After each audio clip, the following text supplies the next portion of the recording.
Good morning, everyone, and welcome to today's Green Flag Award Academy webinar on the National Play Policy Framework and Play. Today, we're joined by three really great speakers and experts on the topic. So we have Eugene Minogue, who is the Executive Director of Play England. We've got Chris Warman from South Derbyshire District Council. And then we've also got Michael Martin, who's from the University of Sheffield. Before starting, it is worth noting that the webinar will be recorded. So if you want to come back to it, it will be on the Academy website after the session. And also we will do a Q&A at the end. So if you have any questions, if you would like to put them in the chat function, I've already sent a message within there, which has the guidance document. If you want to put any questions you have within that, and then at the end we will go back to any questions and we can answer them. Anything that we don't manage to answer, we will send out a Q&A document afterwards if we miss anything. With that, I will pass over to Chris. Good morning, everybody, and welcome. As Olivia said, I'm Chris Warman. I'm Parks, Green Space Manager at South Derbyshire District Council, and for my sins, I'm also chair of the government's Parks Working Group. So just a bit of scene setting really from me in terms of the decline of play over austerity, basically. For those of you, I know a number of people on the call here, I can see some very familiar faces.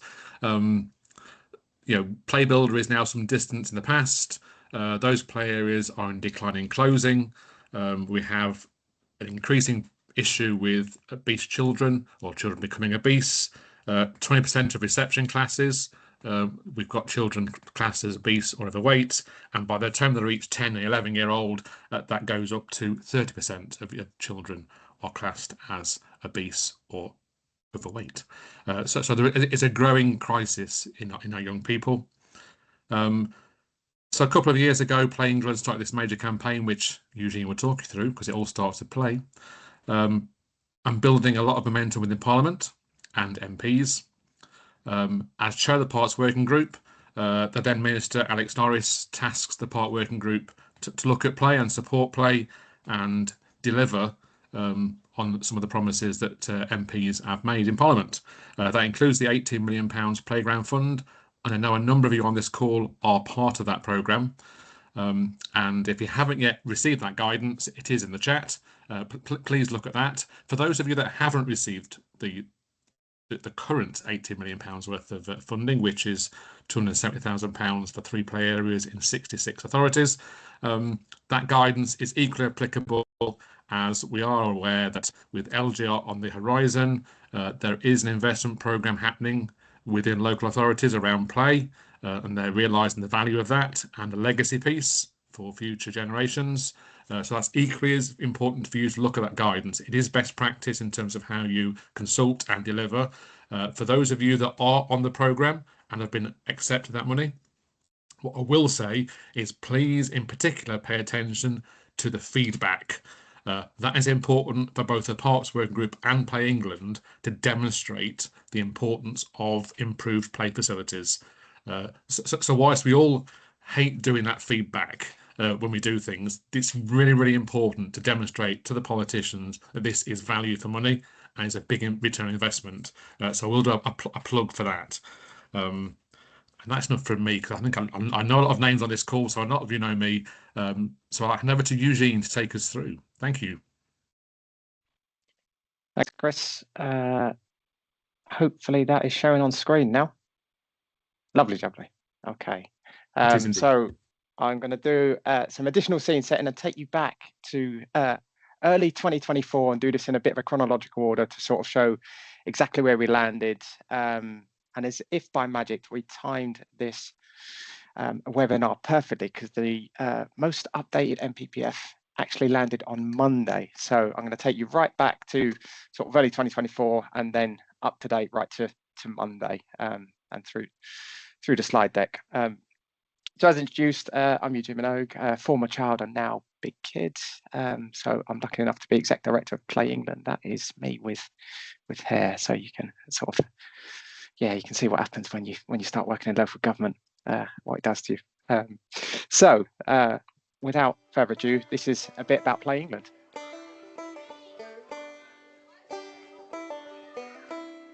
Play is an essential childhood ingredient, which impacts on all areas of development. Play is vital for children, families and communities. It's the main way they enjoy their daily lives, make friends and enjoy the world around them. Outdoor play is essential and should be actively encouraged in all households.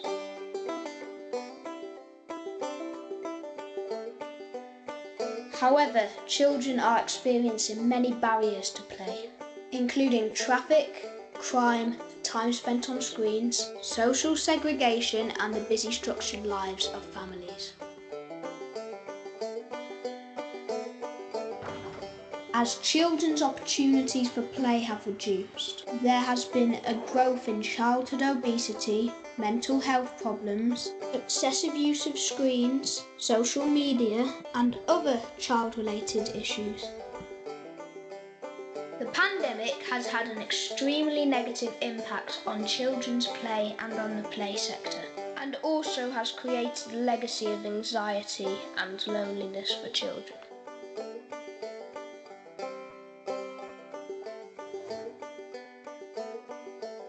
Play England is a national charity whose primary purpose is to campaign for and support the development of quality play provision, playful environments and play-conducive policies in England. Play England's vision is for England to be a child-friendly country where all children and young people are free to play. There are many ways to get involved, and we need your support to make positive change. Follow us on Twitter, Instagram, LinkedIn, Facebook, and find out about our campaigns on our website.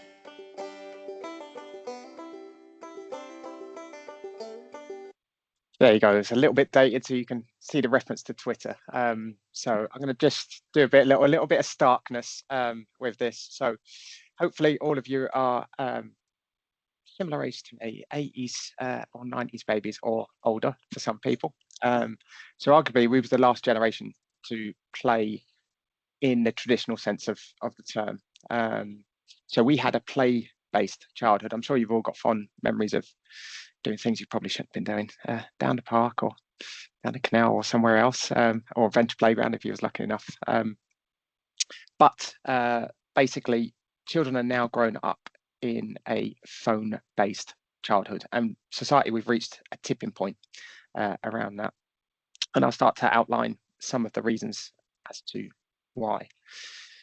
So you can see, certainly when we was growing up, it was certainly unregulated, it was celebrated, it was just a part of everyday life, it was normal, seen everywhere, streets, parks, open spaces, natural play areas, and things started to change, and they've been compounded over the last 30 odd years. So we've had things like shifting societal attitudes, particularly urban design.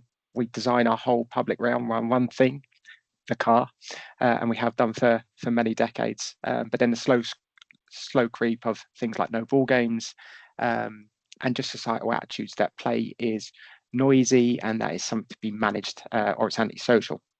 And then we've had the institutionalization of childhood activities. So we've had structured play squeeze out free play.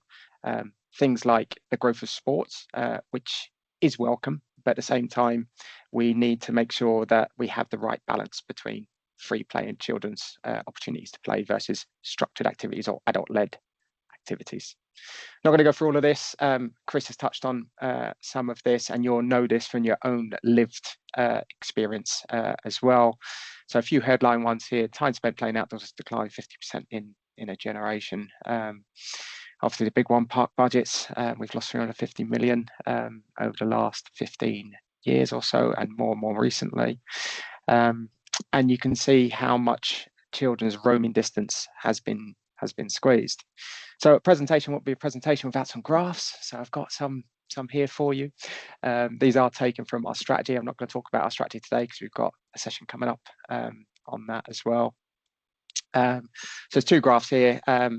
And as you can see, sort of between the boomer generation and children today, you can see how much time playing out and how much space they had and freedom to explore has declined over a couple of generations, and that's quite stark, and we're sort of seeing that bear out in children today. So again, another couple of graphs for you. So children's daily time use. There is a key one on here, which I want people to sort of pay attention to. It's not just the one around outdoor play. So if you have a look at that one around socializing outside the home as well.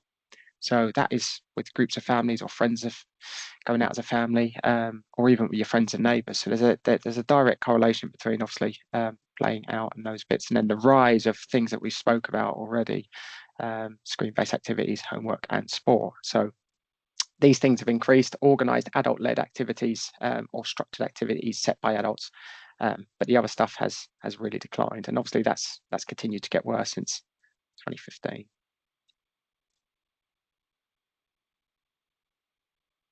I'm not going to explain this one. We've got a certified doctor on the call, Dr. Michael Martin, who's going to talk you through this a little bit later, and the research that University of Sheffield have done around England's 34,000 playgrounds, and the work that we're doing to bring that to life, and how that's really impacted and shaped not just the NPPF, but the £18 million playground fund. So some of you hopefully had the opportunity to play in an adventure playground as a child. Unfortunately, we've lost over half of those in my lifetime since 1980. So we've lost a few more since our last survey in 2021. So I think we're down to around 123 now, and many are under threat. So Leicester wanted to put a red line through all 9 of their remaining playgrounds. We're down to 1 left in Nottingham, and there's a few in London which are under threat, and we continue to campaign and support those local adventure playgrounds, but liaise with the mayoral authorities and local authorities around retaining those facilities. So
that was a short video from our partners, the Youth Sport Trust, that was filmed on a South London estate on a Saturday morning.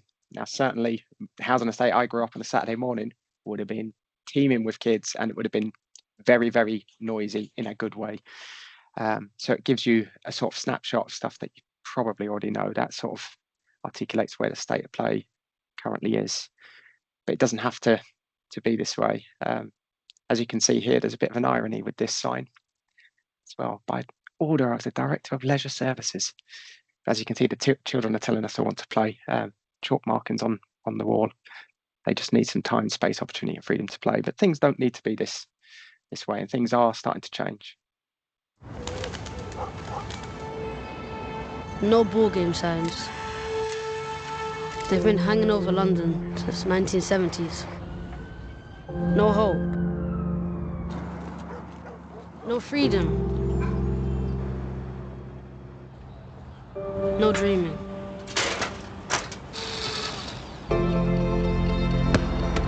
Not anymore.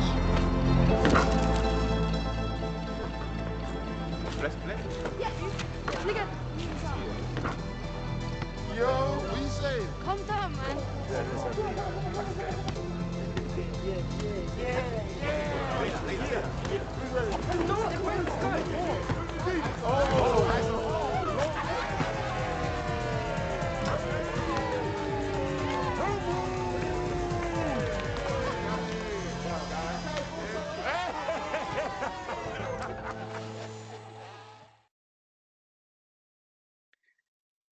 So whilst the decline of play has been normalised over recent years, it's not inevitable.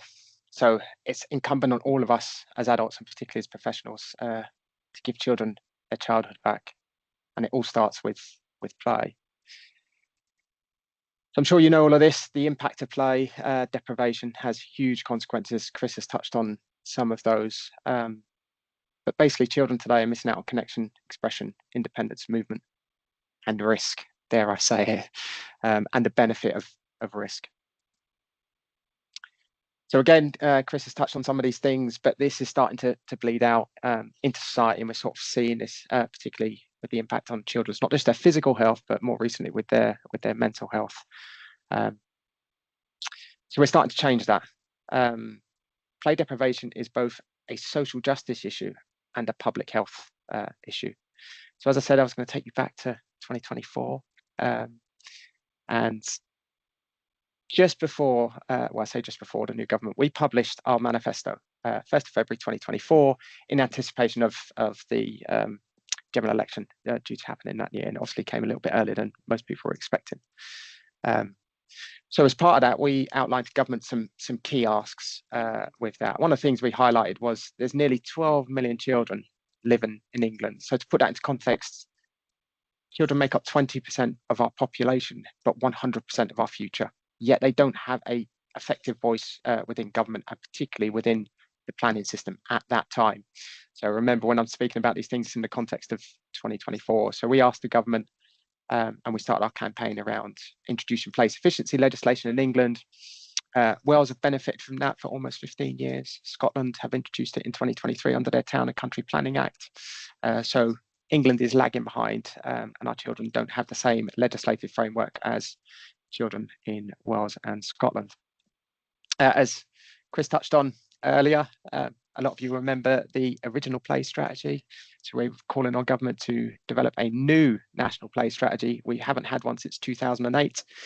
The irony of that strategy was it was due to be a 12-year strategy, should have been delivered all the way up until 2020. The irony is, imagine what better state our children and our parks would have been in if that was delivered, going into and coming out of the pandemic. But this time we wanted the strategy to be underpinned by play sufficiency legislation. So that was our key asks with that as well, and making sure that it had the same level of funding that we had in 2008. So the first 3 years, that strategy was backed by £235 million. So in today's money, that's about 125 million per annum. Again, to put that into context, it's not a lot, 20 pence per child per week. That's what it would cost. I'm sure you remember these two, and especially him on the left now. So that's Ed Balls and Andy Burnham, the then Secretary of State for DCMS and Department for Children, Schools and Families, launching the first and only national play strategy in 2008, an adventure playground in South London. And it feels like we're going to come to a full circle moment at some point. So at that point, the planning system was extremely weak. There was no references to children within the NPPF at that time. The only mention of children was around assessing housing needs. Now, if you contrast that, there was protections for bats and newts within our national planning policy framework. Now, I'm not saying this is an either or, this is around and. So I'm all for biodiversity and nature, but we just use that to point out the irony within the policy at that time, that there was no protection for play or children within our national planning policy framework. So we wanted that to change, and we wanted every local authority to make sure that they pick that up within their local plan. So play and other recreational facilities, multi-use games areas, skate parks, outdoor fitness, all the free to use stuff was just falling between the cracks. Chris mentioned this earlier, so I'm sure a lot of you remember these signs, and that sign in its current state really sums up where we are. That is the signs that went in as part of the original national play strategy.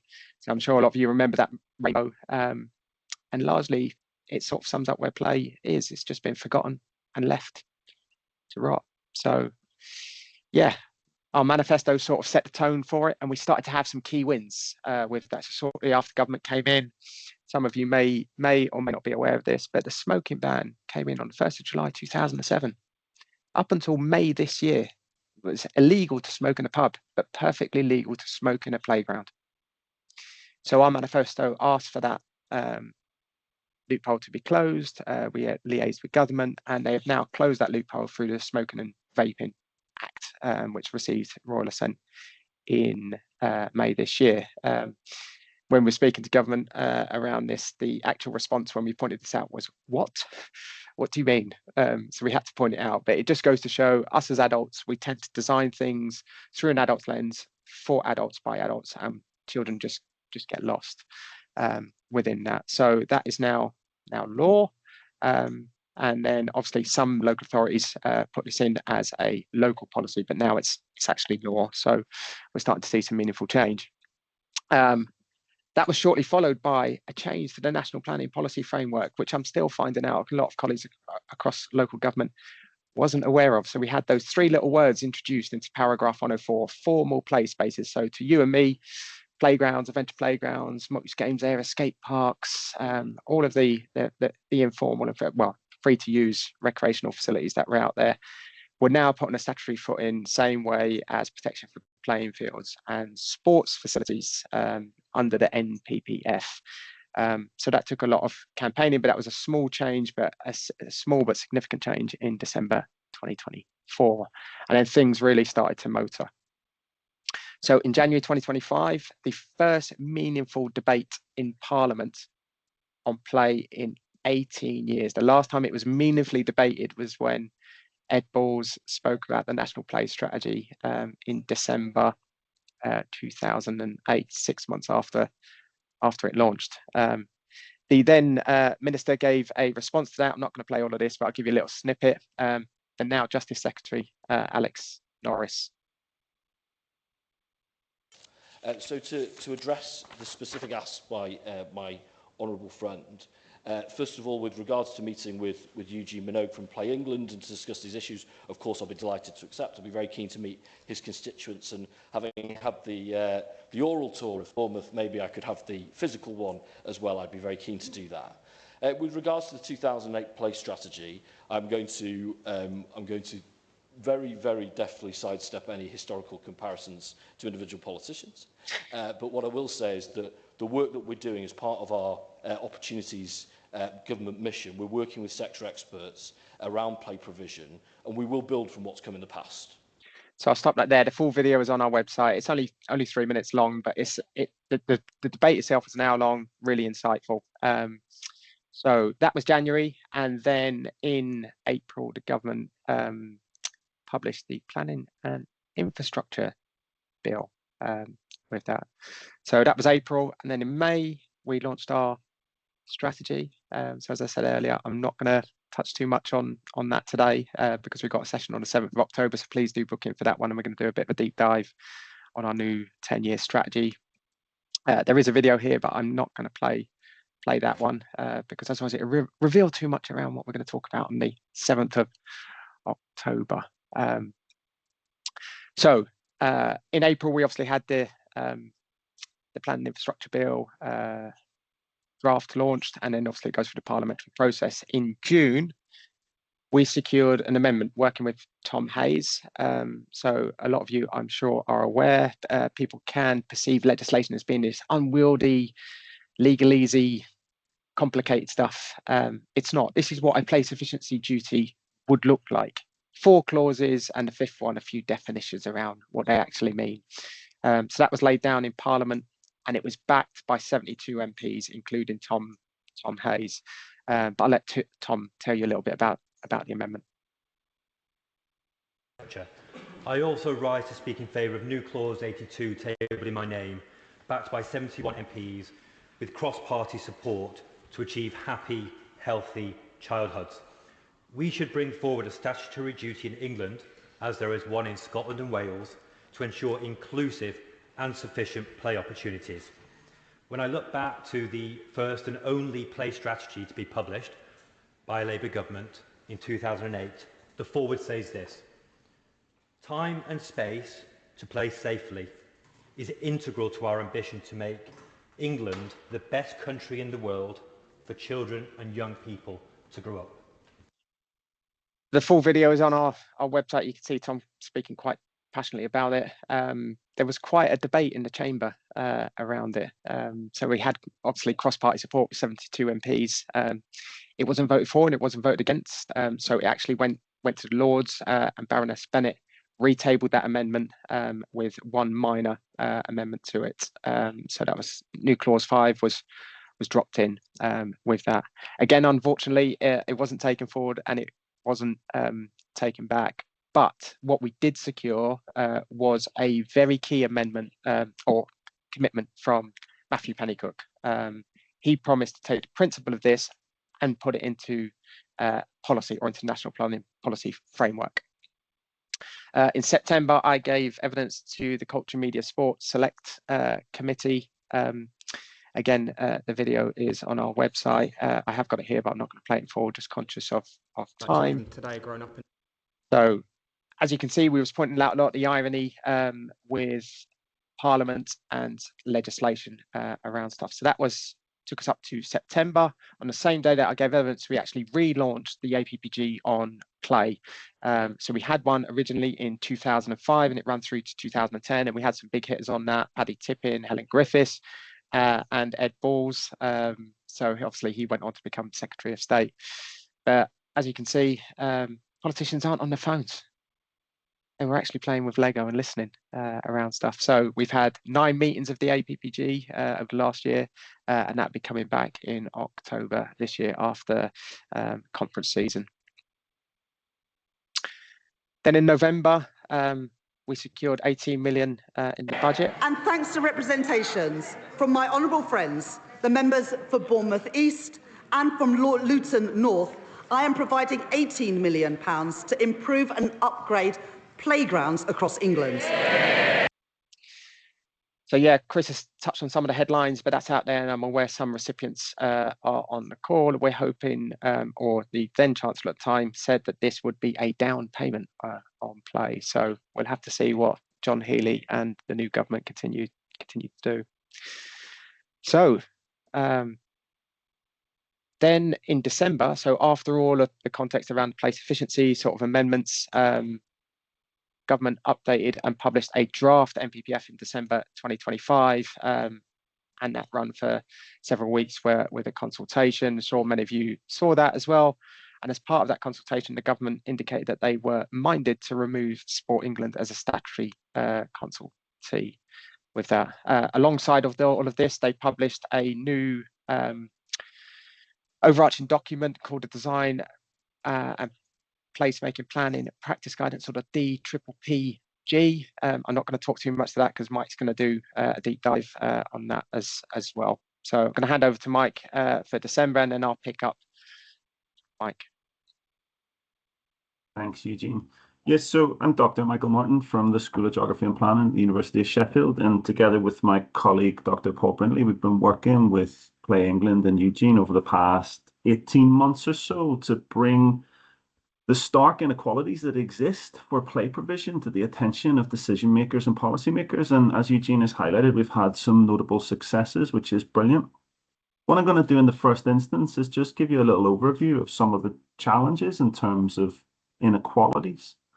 So at the University of Sheffield, we built what is called the National Playgrounds data set with data on around 34,000 play spaces across the country. I've actually got 2 play assistants here, so if you hear noises and skipping about, that's my colleagues.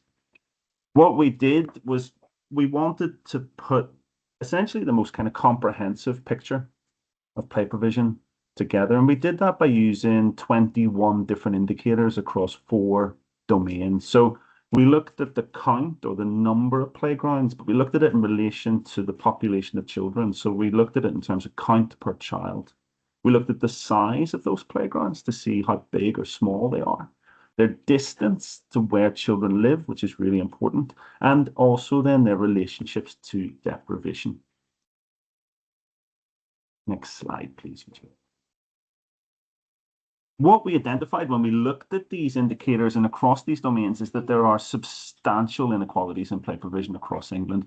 We know that children in large urban areas have fewer playgrounds than expected, and across the country outside of London, children in deprived areas need to travel further to their nearest playground. they have smaller playgrounds, and they have fewer playgrounds. And those are, as Eugene highlighted and Chris highlighted, social justice issues. It's completely unacceptable that children in Liverpool have 8 times less opportunities to play than children in Norwich or Plymouth or Reading, for example. So what we were able to do with the research is really pinpoint, I suppose you could say, the winners and losers.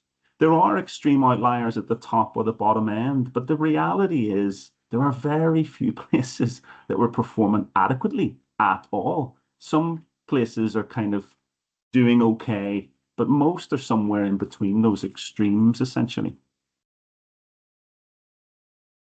So what we have here is a little kind of graphic to give an indication of that. So what you can see in terms of the colors are the levels of deprivation. So 1 or red being the most deprived and 4 or blue being the least deprived. And the circle size then basically indicates how many playgrounds there are per child. And if you flick through to bring the boxes up, Eugene, what we can see here are that different places across the country have very different play provision. So if we look at areas that have good provision, as we would kind of rank it, Leicester, Southampton, Norwich, those are all in that kind of top right-hand corner. But the vast majority of areas sit in what we would call poor, inadequate, or fair provision. So here you can see the likes of Portsmouth or Nottingham, they have play spaces in good locations, but they're smaller than they should be. If we look at the likes of Bradford or Wolverhampton or Manchester, and I know Bradford are on the call here, for example, these are areas that have poor provision across all of the 3 core indicators. And if we just jump across then to the last box on the right, we look at Brighton. We've got, thanks Eugene, we've got places that have good sized play spaces, but they're in the wrong locations. So what this allows us to do, which Eugene just teased at, is basically look at a targeted framework for intervention. So it allows us to think about different play provision solutions for different places. And the reality is that that's what's needed. So we can look at how we can build on good provision so that we can really boost and bolster best practice. We can look at how we can expand existing provision, maybe in a few strategic areas. And we can also then look at assessment and review. So we're able to pinpoint what places might need specific interventions, for example. And you can see that within the little graphic. So some places like Coventry, Leeds, Birmingham, Liverpool, they benefit from a strategic assessment to identify key sites and opportunities. But that's not the same as other places like Southwark or Hackney or Milton Keynes or Norwich, which actually are looking fairly okay at the moment and could push toward best practice.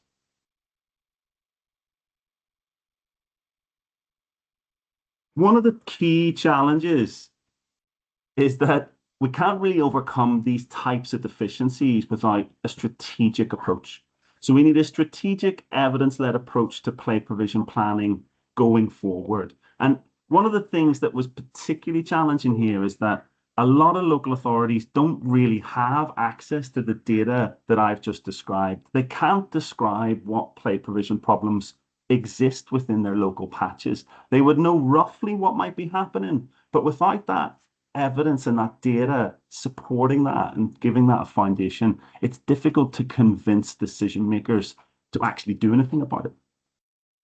So what we have done, if we just jump across, thanks Eugene, what we have done working with Play England and our partner Passport 365 is essentially build a data platform for play. So this is Places.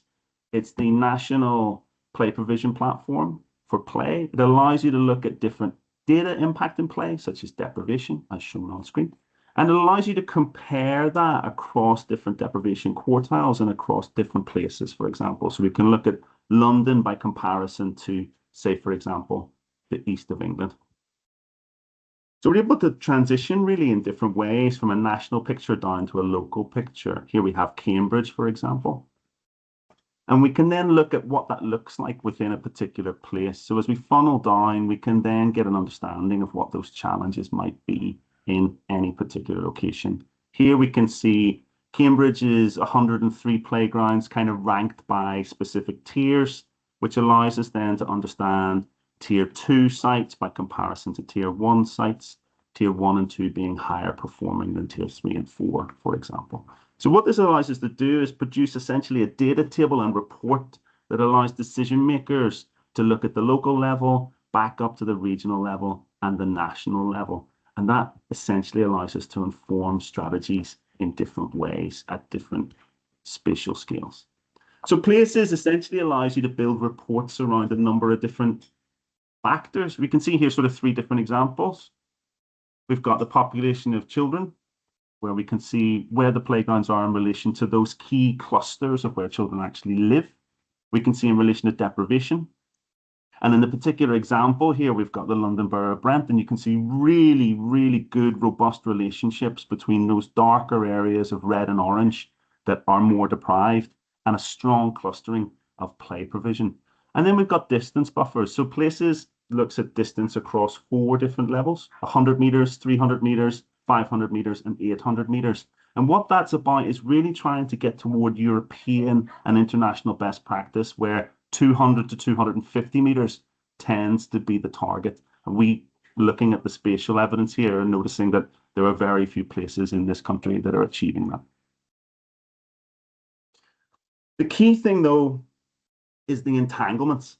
It's bringing it all together. So being able to turn each of these different things on and explore the data overlaps is massive for enhanced decision making. We just have a little example of some work we were doing to support one of the playground funded locations, Chatham Medway. That's the built up area that you can see mapped there. And what you can see is essentially the relationship between 500-meter distance buffers, the location of playgrounds, and then the income deprivation affecting children index. So it allows you then to go, oh, I can see pretty quickly where some of the challenges might be. And this is essentially one of the first times that you'll be able to do this, where you can explore these data overlaps in robust ways. So if you're interested in Places and the Places platform, the platform's due to launch publicly essentially in September, early September. But if you do want more information, you can contact our partner Passport 365 or speak to Play England, and they'll be able to provide more information for you. But the key thing here is there is a freemium version where everybody can see where these playgrounds are, as well as then an enhanced version that allows you to do some of those more complex comparisons. But the most important thing is getting access to that data to help with decision making. Eugene then gave me the brilliant task of having to speak about the design, placemaking, plan and practice guidance, the DPPG. So that's the last thing that I'll talk about on the call. What we can see with the new NPPF that came through on Monday, and Eugene will pick that up, is that there is a commitment to understanding play in both formal and informal based provision. And so what we can see based on the draft version of the DPPG is a commitment to unpacking that in slightly more detail. What we can see based on the draft, and it's really important, we don't actually know yet what the revised version of this document will be, is that the kind of revised version of what was the National Model Design Code and is now called the catchy name of the DPPG. You need to drink some water after saying it a few times. Is that there is an understanding that we need to provide a spectrum of opportunities for play across the built environment. So what we can see is there's an increased significance given to play, which is really, really encouraging. There's a distinct strength in the focus on the document on play areas rather than playgrounds. And that's really important based on the work that we've been doing and the work that Play England have been doing, that we have to really think here about the fact that tackling the scale of deficiencies and inequalities that we've highlighted is going to be extremely difficult if we do so through formal play provision investments only. It has to be both. It has to be formal and informal. So what we can see in the draft is there's a recognition of the diversity of play environments and a recognition of the need for a spectrum of opportunities for play, from the doorstep to the street, to public spaces, to community play, to play along the way in terms of linking play into active travel initiatives, and of course, formal play provision as well. So it's all kind of there, which is really encouraging. In policy terms, what's particularly encouraging is that play features across the three core components of the document. So the DPPG has three parts, part 1, 2, and 3. Part 1 is essentially around the core features of a well-designed place. And we can see play features within the livability, nature, movement, and public space categories, which is excellent.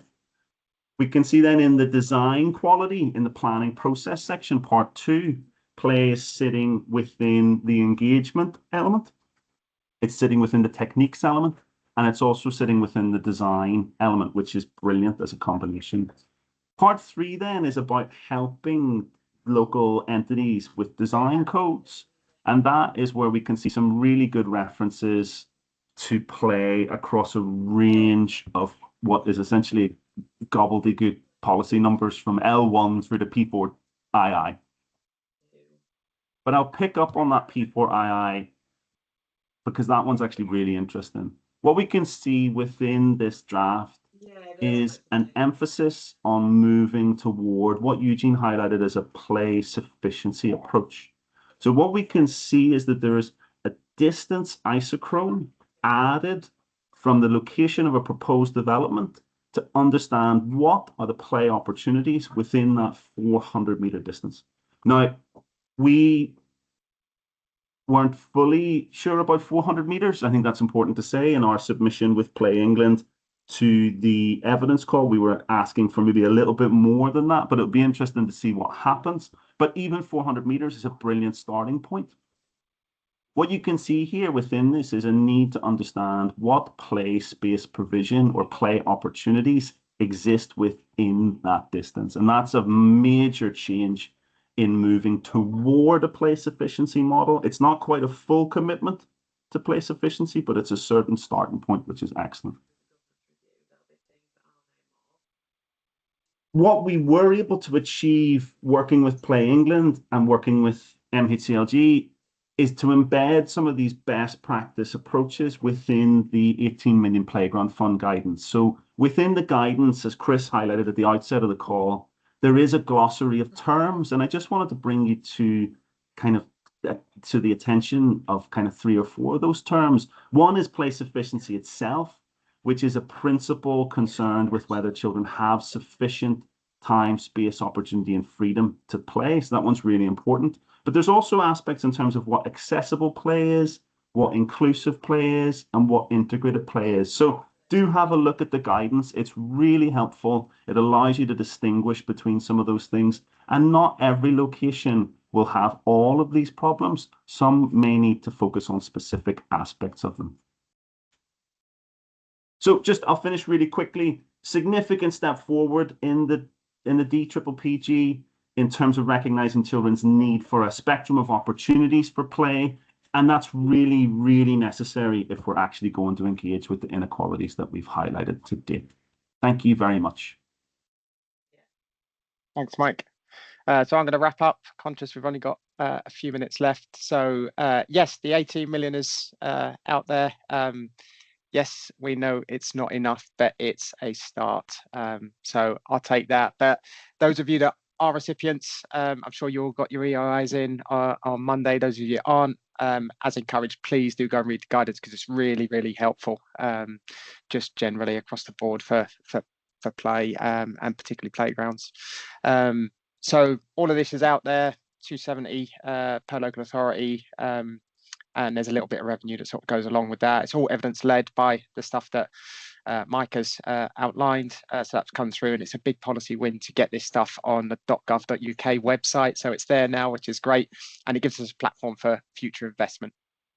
One thing I do want to highlight as well was in July, the Culture, Media and Sports Select Committee published a report called Game On.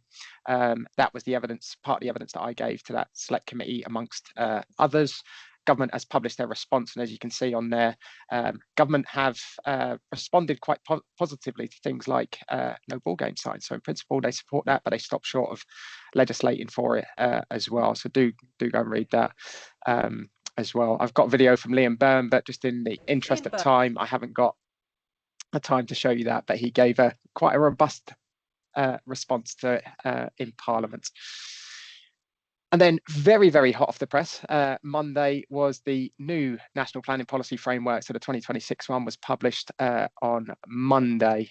So as I'm sure you're aware, we've outlined all the things that we asked. We got most of the things that we asked for, but not everything. But there's some real significant changes within there. So it's no longer in paragraphs, it is in different sections. So these are the ones that I'd like to draw your attention to. So HC1, planning for communities.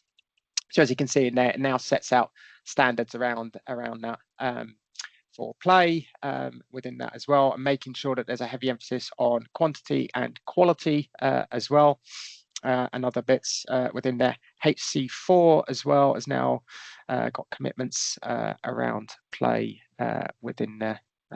Right.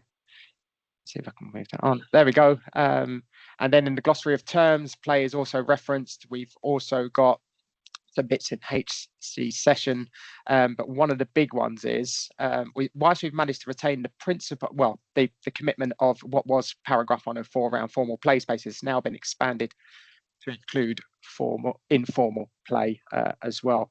So just to close it out, you can hear from Tom Hayes, chair of the APPPG. So this was his take on it yesterday.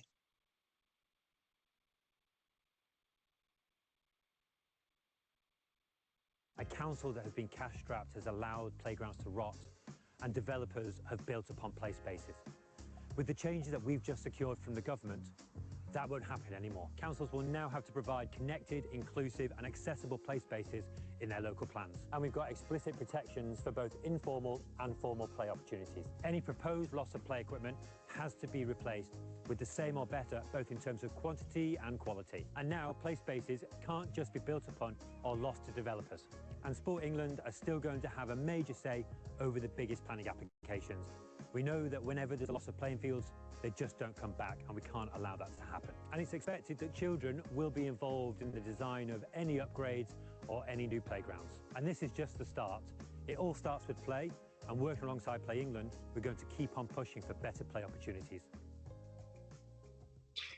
So just a quick plug before we wrap up for questions. So we've got the inaugural National Play Conference taking place on the 9th of October in Warwick. MCOHG will be coming and speaking. Tom Hayes will be coming and speaking. And of course, the illustrious Dr. Michael Martin will be there as well to give us some further insight. So you can come and learn more. But that's pretty much it. Thank you so much. That was super interesting, and yeah, really good to hear about the positive changes that are happening. Yeah, so if anyone has any questions, feel free to pop them in the chat function. At the moment we haven't got anything because I'm sure that was a lot of information that everyone's absorbing, all the acronyms. But yeah, I'll leave it a few minutes to see if anyone has anything coming through. But yeah. Lots of very interesting. And yeah, as Eugene mentioned, we have a upcoming webinar on Play England strategy for the next 10 years, and that is in October. So I'd encourage people to sign up as well for that if you kind of want to continue learning, as that will be very informative and useful.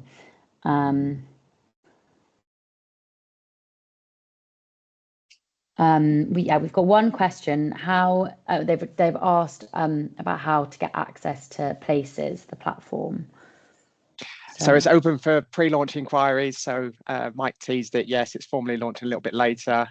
We've been doing a lot of work behind the scenes. There is a landing page, so it's places, PLAYCES.uk. So you can fill out an inquiry form there, and then our colleagues at Passport 365 will be in contact. But it's testament to the work that Mike and Paul have done at University of Sheffield and how we've packaged that up, and it's really influenced government, not just on the NPPF, but the DPPG, and has unlocked the 18 million, which hopefully is the first of a little bit more investment that we're asking for. So yeah, please do register, make some inquiries. Like Mike said, there'll be a freemium version out there as well. We know it's not 100% perfect, hence why we're making a freemium version out there as well. So you can interact with it. If there's niggles in there or we've missed something, let us know. We want to make it as robust as we can. The intention behind it is to be the equivalent of Active Places Power. which Sport England obviously run for all sport and physical activity and leisure facilities out there as well. So all of those things has been mapped. Until we've done this, all of this wasn't mapped, and the intention or the medium-term aspiration for places is to pick up the other hits as well. So multi-use games area, skate parks, table tennis tables, all the other things that haven't been mapped and fall between the cracks. But we've got the playgrounds in there. We've done the extensive piece of work around adventure playgrounds, and now we're moving on to the recreational facilities at this point. So please do engage with it both ways. And then there's a longer term pipeline around things like you'll be able to plug your inspections into that as well. Each of those playgrounds will have a unique reference number as well for the first time, so that we've got a single source of the truth. And there's a few other things which I won't mention. So we keep teasing as the platform develops. Thank you, Eugene. We've someone's just asked for the details. I've just sent the details for the Play England strategy in the chat. So if you want to sign up, you should have a easy link there. Yeah, and I'll encourage people, you can get it on our website. There is a kids version as well. Also, there's Spotify. So if you've got some time, just want to listen to it. The 8-minute version, I recommend. The kids 8-minute Spotify version is tip top. Making it very accessible for everyone. No excuses to not go read, watch, or listen. Nice. Okay, I think we haven't had any more questions come through. Just lots of kind of, I guess, congratulations on all the hard work and like getting some new things into the policy and frameworks. And yeah, hopefully exciting things to come. But yeah, I'd say I think that's kind of it. Thank you guys so much for coming to the webinar. Thank you so much for our speakers. And yeah, hopefully we will see you all in October. Oh no, we've got another question, sorry. Okay, so we know that many children living in deprived areas are not sufficiently active for health and not often play outside. They do not often play outside. This might include areas where children live within close proximity of several play areas. Do you know any local authorities assess playground quality and usage to inform decisions on how and where money is spent? Yes and no. So as Mike outlined, a lot of local authorities just simply don't have the data around their fixed play equipment in terms of that, and also what's in their patch. But then also there's the informal play opportunities as well, so the play underway, and a lot of this stuff can be integrated to stuff that particularly unitaries have responsibility for. So when they're doing active travel schemes, they can build these things in, but we're just not thinking about these things. And then there's an opportunity which Chris highlighted as well. So under LGR, which I know some colleagues will be subject to as well, knowing what is in your patch is going to be key as well, and then where it's moving to. So whether that's going to the unitary, whether it's going to stay with town or parish council, we don't want anything falling between the cracks. And then we're doing a wider piece of work as well around playgrounds that are on, if you like, private land. So things like pubs, as an example, just to make sure that they're mapped, because they're an important part of the picture as well. So there's lots that needs connecting together. So we haven't got quite everything in the single place, but that's the intention of places, to get all of this stuff mapped and to get local authorities to take a fully informed view around what they've currently got and what they could do. So one of the examples on the short video in places was Cambridge. So Cambridge has gone through a bit of a consolidation process. So as Mike outlined, some local authorities may have lots of playgrounds, but not necessarily in the right place or of the right quality. So often there can be a consolidation process whereby you can do bigger playgrounds of a higher quality and get them in the right space. Or sometimes it might be a small intervention whereby a playground this side of the road isn't accessible to children that side of the road because it's carriageway, there isn't decent crossing points or access points with it all. So these are things that we want to give local authorities the data to make better and informed decisions around. Often for many decades, and I'm going to dumb this down, play has often just been plonked in somewhere as an afterthought. So really we've now got a policy framework for it. We've got the data, and that's developing with that. And we now need to move into a phase of making fully informed decisions around how we address not just some of the stark inequalities that are out there in terms of access, but also the quality of provision, making sure it's fully inclusive and accessible as well. And that isn't just the play equipment. Can I get from, to, and through something is part of the picture as well. And that goes to the third point around integrated as well, because often that gets missed as well. We'll be working, so Amanda, just to picking up on your comment there, we'll be working with the 66 areas that have received the 18 million playground fund to actually ask those questions around quality and play value. So I think what we can say is that we've got an opportunity with those 66 to get an understanding of a range of case studies across England that allows us to begin to poke at that particular aspect. So it's a really good point. Nice, thank you guys. So we've got one. So there's one comment. I feel much of park and formal space is under pressure from schools and sports for their provision. Chances of statutory duty ? No one's making new land. Finally, we have to maintain them. Yeah, so this is a key win for us, is around putting play on that statutory protection base, the same as what we did for other things within policy. Yes, there is very rare opportunities for new spaces. I know Chris has done some work with Cadley Park, so it can be done in some circumstances, but certainly in built-up areas it's difficult. So we need to start from the point of protecting and making sure that provision is maintained and that we have it as a high quality, and making sure that play has the same value within the planning system as things like sports and others. It is a difficult landscape, and we will continue to push for full-blown play sufficiency legislation under what is now the Planning Infrastructure Act. So there may be opportunities with that, with the new parliamentary session. Thank you. Okay, I think because people are dropping off and we end at 11. So yeah, I'll just finish by saying thank you to our speakers and everyone for coming.